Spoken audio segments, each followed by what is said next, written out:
देखिए, वास्तविक संख्या इससे आपके एग्जाम में लगभग नहीं आएगा तो 6 नंबर के आएगा। 6 नंबर क्या है? 2 नंबर आपको पूछेगा जो सब्जेक्टिव, और 4 नंबर पूछेगा ऑब्जेक्टिव।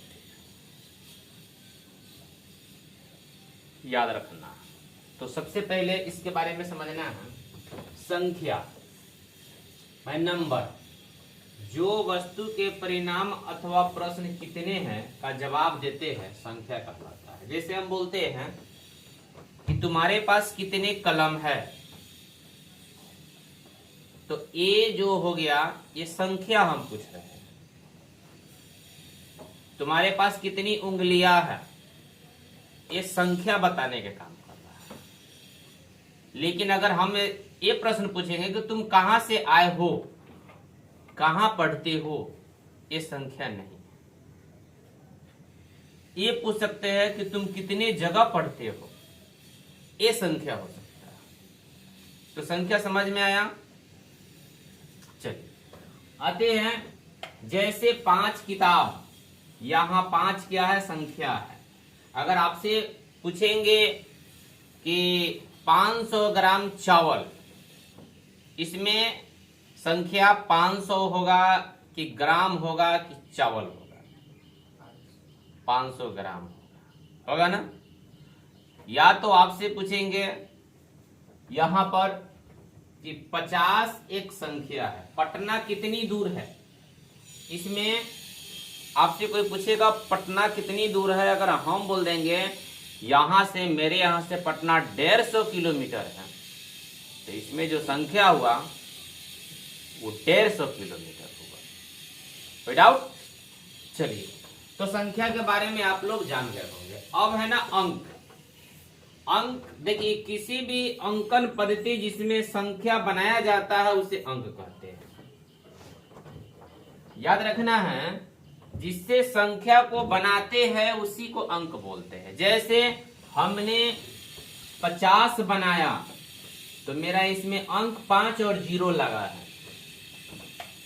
हमने 70 बनाया, अंक कितना लग जाएगा?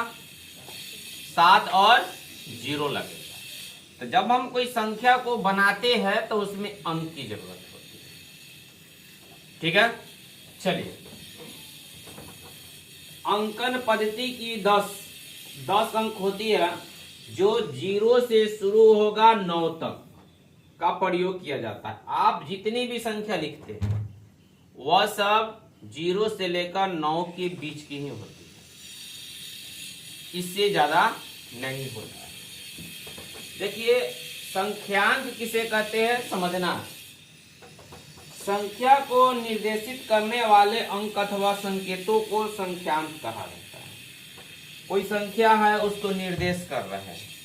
वही निर्देश का मतलब आदेश देना। आदेश का मतलब उसे, जैसे अब आ जाइए संख्यांक के बारे में। देखिए, संख्यांक क्या है। यहाँ पर आप आ जाइए, यहाँ पर है ना जो लिटिल नंबर है 1 2 3 4 5 6 7 8 9 0, ये सब संख्यांक है। हम लोग बोलते हैं जो हिंदी में नंबर देवनागरी, देवनागरी जिसको हिंदी बोलते हैं, हिंदी में ऐसे लिखा जाता है 1 2 3 4 5 6 7 8, ये जितने भी है ये संख्यांक है। ठीक है, चलिए देखिए, अपवर्तक क्या है समझना है। वे संख्या जो जिन जिन संख्याओं से पूरा पूरा विभाजित हो जाए, वे संख्याएं को अपवर्जक कहा जाता है, और उसको अपवर्जक ही गुणनखंड कहा जाता है। उदाहरण के तौर पर मान लीजिए 2 का अपवर्जक कितना हुआ? 1 और 2। हम 2 लिख रहे हैं, इसमें भाग लगेगा कितना से? 1 से भी लग सकता है 2 से भी, और 2 से भी लग सकता है, बट 3 से नहीं लगेगा, तो यह अपवर्जक हो गया। अब 6 लिख रहे हैं, 6 का अपवर्जक कौन होगा? तो 6 का 1 लग हो जाएगा, 6 का कितना होगा?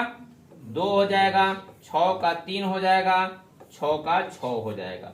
4 और 5 से तो भाग नहीं लगेगा, तो ई क्या हो जाएगा, आपसे कोई पूछेगा 6 का अपवर्जक कितना हुआ, तो 1 3 2 6, यही ना होगा।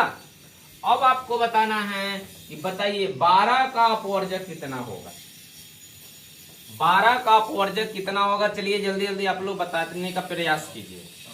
तो सबसे पहले 12 का हो जाएगा 1, 12 का 2, 12 का 3, 12 का 4, 12 का 6, 12 का 12, 1 2 3 4 5 6, ये आपका क्या हो गया, अपवर्जक हो गया। तो आप लोग अपवर्जक बहुत अच्छे से समझे होंगे और मैं समझाया हूं, आप लोग को अच्छा लगा होगा।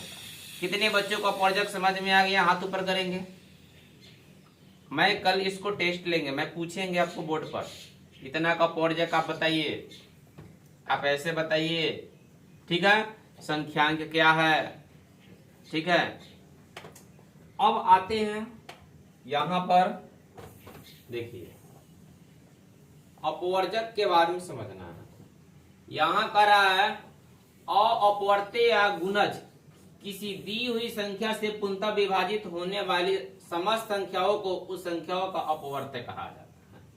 अब जैसे मान लीजिए हमने 5 लिख दिया और 5 से, अब बताइए इसमें अपवर्त्य बोलेगा लिखने के लिए, तो 5 की पहाड़ा लिख देंगे, 5 10 15 20 25 डॉट डॉट। अगर मैं 6 का बोल दिया, 6 का बोलेंगे अपवर्त्य लिखने के लिए तो 6 का पहाड़ा लिख दो, 10 का बोलेंगे तो 10 का लिख दो, 20 का बोलेंगे 20 का लिख दो। आप जिसका पहाड़ा लिख देते हो वह क्या हो जाता है, उसको अपवर्त्य बोला जाता है। ये आपको समझ में आया होगा, इसमें कोई डाउट नहीं है। तो अपवर्तक और अपवर्त्य आप लोग को समझ में आया, अपवर्तक और अपवर्त्य आप लोग को समझ में आया। आया तो बोलिए यस सर, नहीं आया तो बोलिए नो सर। आया? इसके बाद में मैं आपको बताता हूं, देखिए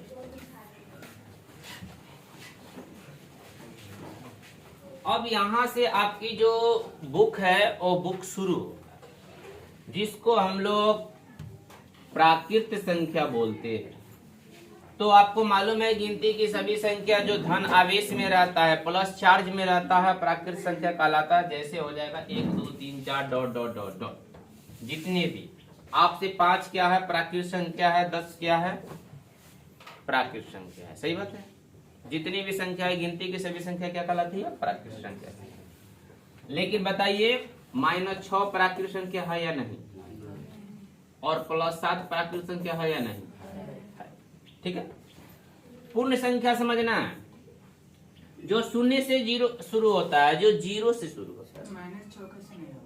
-6 इसलिए नहीं होगा क्योंकि वो माइनस में है, प्राकृत संख्या हमेशा प्लस चार्ज में होती है, ठीक है।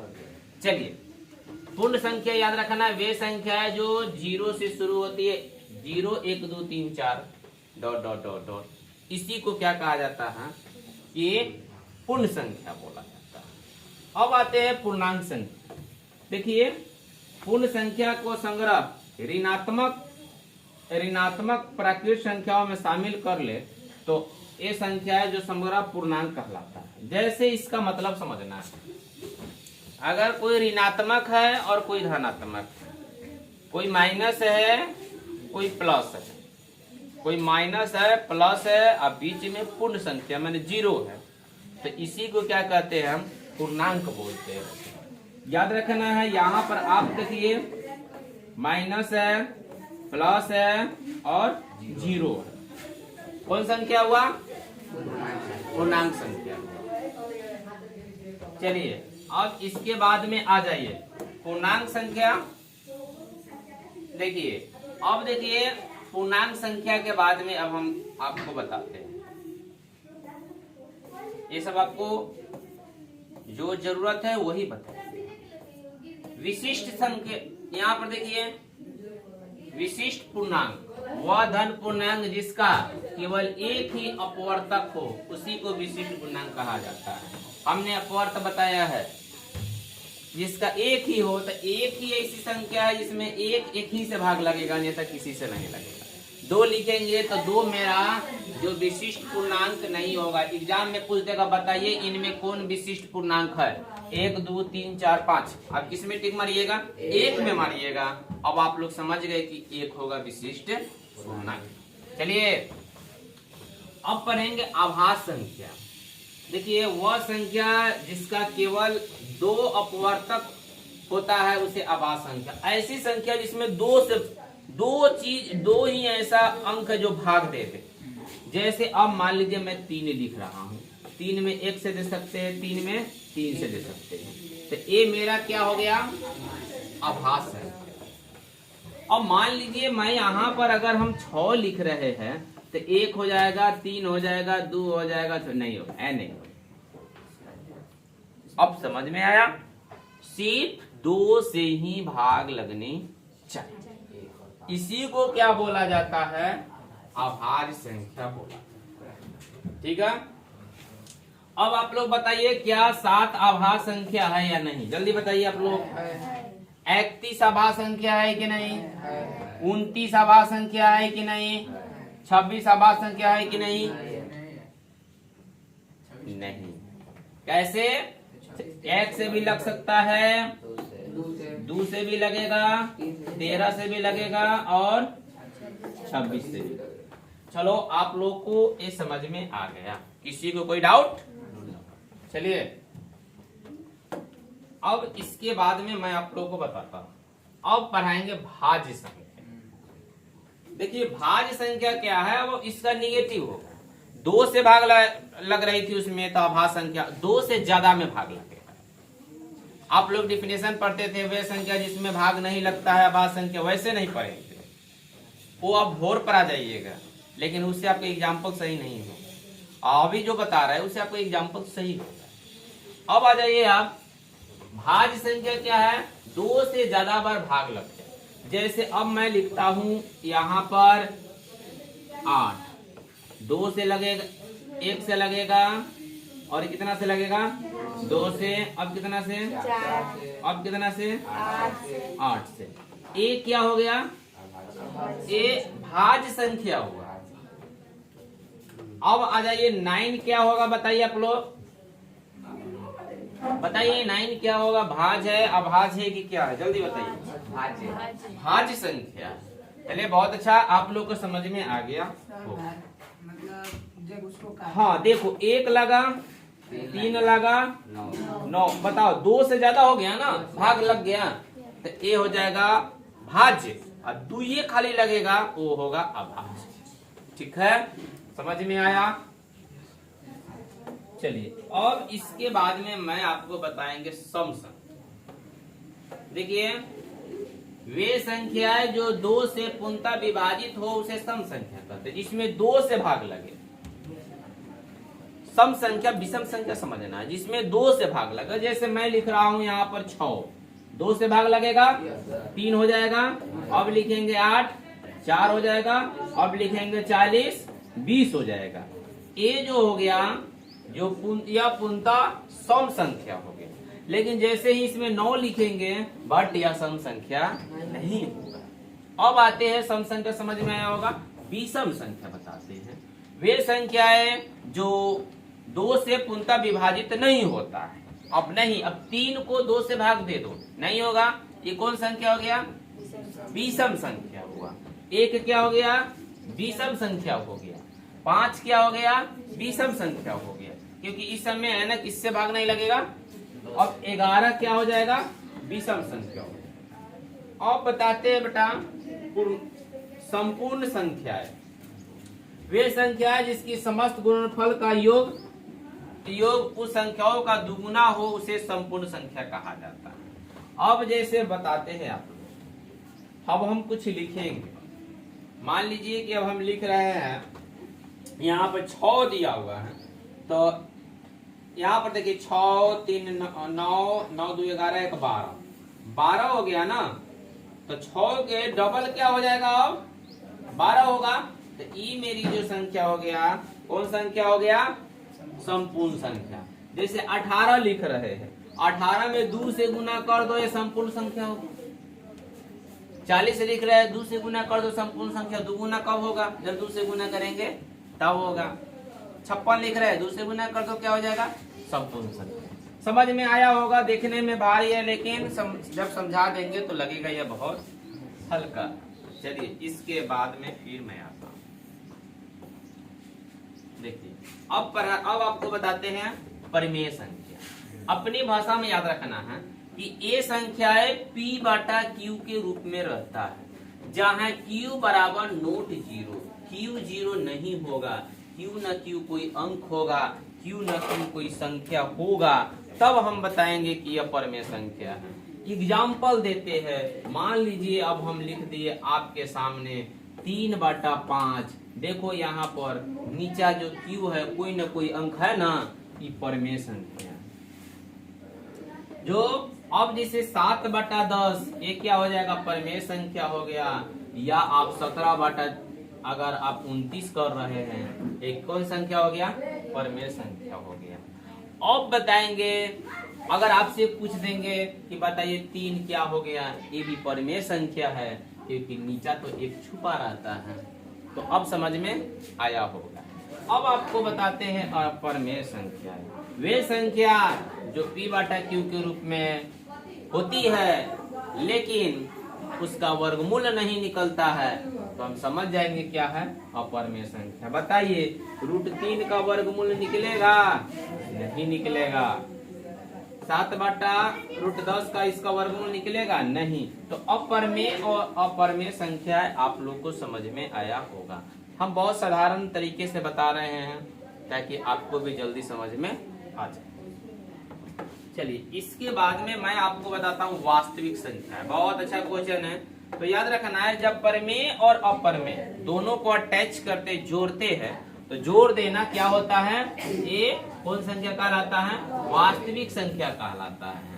परिमेय और अपरिमेय, परिमेय प्लस अपरिमेय दोनों संख्याओं का संग्रह का मतलब जोड़ना, समूह बनाना, तो क्या हो गया?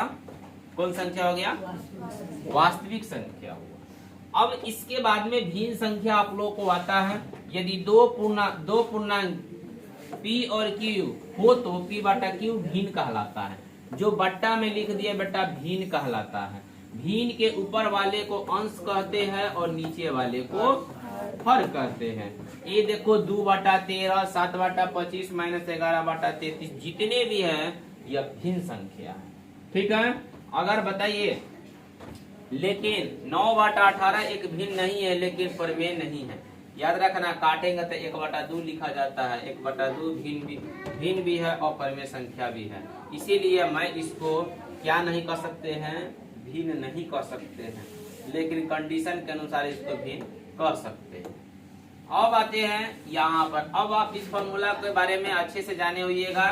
यूक्लिड विभाजन परिमेय का दो धनात्मक पूर्णांक A और B रहने के लिए अद्वितीय पूर्ण Q और R विद्यमान होता है। हमने ये फॉर्मूला आप लोगों को बताया है, A बराबर BQ जोड़ R। तो A बराबर BQ जोड़ R ये बताए हुए है।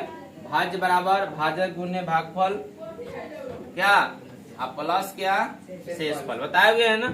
चलिए अब आ जाइए HCF, भाज्य बराबर भाजक गुणे भागफल प्लस शेषफल, इसी को बोला जाता है HCF। देखिए यहाँ पर आ जाइए हाइजेट कॉमन फैक्टर और LCM ये क्या हो जाएगा? Lowest common factor. जो आपका ये दोनों के बारे में आप लोग समझ जाइए। ठीक है। देखिए किन्हीं दो संख्याओं के लिए अगर दो संख्या है A और B है तो क्या होगा? याद रखना है लौसा अगर निकालना है HCF माने लौसा गुने मौसा बराबर संख्याओं का गुणनफल। अगर बताइए अगर आपको संख्याओं का गुणनफल निकालना है तो दोनों संख्या को LCM और HCF को गुना कर दो संख्याओं का गुणनफल निकल गया। जैसे अब आ जाते हैं आपको LCM ओनली कहेगा तो जो ये संख्या गुना करके आया है उसको ऊपर कर देना है और जो आपका है ना यहाँ पर मौसा से भाग दे देना है और मौसा निकालना है तो जो संख्या है और नीचे से किससे भाग दे देना है? लसा से। जैसे उदाहरण के तौर पर मान लीजिए 3 गुने 8 है। हमको मान लीजिए ई मेरा हो गया HCF ये हो गया एलसीएम, 8 तेरे 24। अगर आपसे ये क्वेश्चन यही ना पूछा है लॉसा निकालना है, लॉसा किसको बोलिएगा आप लोग बताइए तो? एलसीएम को। एलसीएम 8 निकालना है। 8 निकालने के लिए मैं उधर क्या लिखेंगे? अब टोटल मेरा क्या है? 24। और मसा कितना है बताइए? मैं मसा देखो, मसा एसईएफ 3, ये मेरा क्या निकल गया? 8। बताओ तो 8 मेरा जो एलसीएम निकला कि नहीं? अब आपको देखिए यहाँ पर अगर आपको मसा बोला है निकालने के लिए, जब मसा बोला है निकालने के लिए एससीएफ, तो एससीएफ तो मेरा पूरा संख्या कितना है? गुना करने पर कितना आया है? 24। अब हमको निकालना क्या है? मसा। मसा के बाद में तो यहाँ एलसीएम कितना दिया है? 8, तो कितना हो गया? 3। तो इस कंडीशन से है ना कि आप आसानी से निकाल सकते हो विदाउट, तो ये आप लोग आसानी से निकाल सकते हो। चलिए, इसके बाद में शांत होने का शर्त याद रखना है, जो मैं आप लोगों को बताया हूँ, इससे पहले भी समझाया हूँ। शांत होने का शर्त, एक प्रमेय P बटा Q इस प्रकार है कि Q का अभाज्य गुणनखंड 2 पे पावर n गुने 5 पे पावर m के रूप में होता है, तो n और m ऋणात्मक पूर्णांक है, तो P बटा Q दशमलव प्रशांत होगा। अब आ जाइए यहाँ पर, देखिए यहाँ पे आ जाइए। अब हम आपको बताते हैं अशांत होने का शर्त, एक प्रमेय संख्या P बटा Q के रूप में है, अभाज्य संख्या 2 n गुने 5m के रूप में नहीं हो, तो इसे हम क्या कहते हैं? ऋणात्मक हो, तो P बटा Q यह अशांत हो गया। शांत अशांत अब समझना, आप लोग को बताए हुए जैसे मैंने लिखा। अब यहाँ 12 मान लो 12 बटा 29 लिख लो, या आप यहाँ पर लिख लो 40। पहले इसको छोड़ो, पहले हल्का देखो। 40 को तोड़ेंगे तो कितना होगा? 2 आएगा, कितना? 20 हो जाएगा। 2 से कितना होगा? 2 से कितना होगा? 5 होगा। अब देखो 2 पे पावर कितना? 3, 5 पे पावर 1, ये क्या हो जाएगा? लेकिन इसी में अगर हम 60 लिख दे, 2 से क्या हो जाएगा? 15, सॉरी 30। 2 से क्या हो जाएगा? 15, और 3 से क्या हो जाएगा? 5। मेरा कंडीशन हो गया 2 पे पावर 2, 3 और 5 1। इसमें 3 घुस गया ना, तो ये हो जाएगा अशांत। असमझ में आया? असमझ में आया? तो आप लोग यहाँ तक पढ़े हैं, पूरे आप लोग वास्तविक संख्याओं को खत्म किए हैं। और कल अब आप लोग को करना क्या है कि फिर से वास्तविक संख्याएं 1.1 से लेकर और आप 1.4 तक आप बनाइएगा, और तब आपको समझ में आएगा कि अब मैथ कहता क्या है और अब हमको करना क्या है। किसको क्लास आज का समझ में आया? तो फिर मैं कल आप लोग को बहुपद पढ़ाऊंगा और समझाऊंगा। तो अब आप लोग को जो सुनने वाला है, बाहर आप लोग निकलिए, ठीक है? चलो।